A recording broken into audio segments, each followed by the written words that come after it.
Ce vendredi 17 février, les avocats des deux hommes qui étaient dans la voiture de Pierre Palmade lors du terrible accident le 10 février ont rendu publique la décision du juge d'instruction concernant leur client.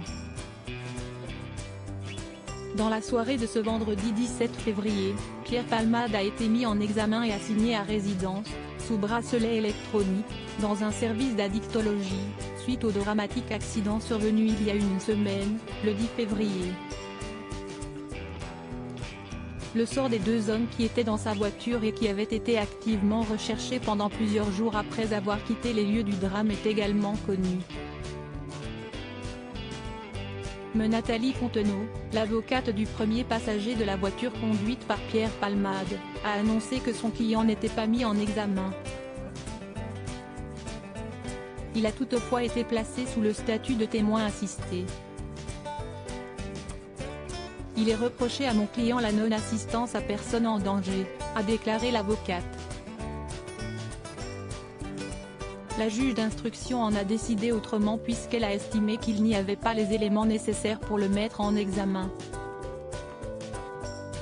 L'avocate a également ajouté, « On n'a pas tous les éléments légaux pour qualifier la participation de mon client dans les faits qui lui sont reprochés. » Le premier passager dormait au moment des faits, selon son avocate. Le témoin assisté, qui est un homme de 33 ans de nationalité marocaine en situation irrégulière, a été interpellé ce mercredi 15 février à Clichy-la-Garenne, Hauts-de-Seine, aux alentours de 6h30. La veille de l'accident de Pierre Palmade, il s'était rendu dans une pharmacie pour acheter des seringues.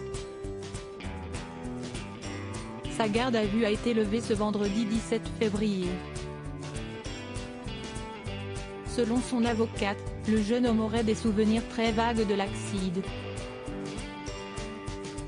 Celui-ci dormait au moment des faits.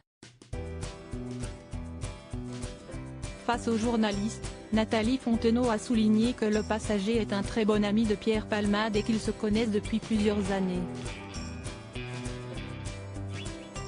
Le second passager n'est finalement pas mis en examen en ce qui concerne le second passager, un homme de 34 ans connu pour des affaires de trafic de stupéfiants. Son conseil a indiqué qu'il avait lui aussi été placé sous le statut de témoin assisté.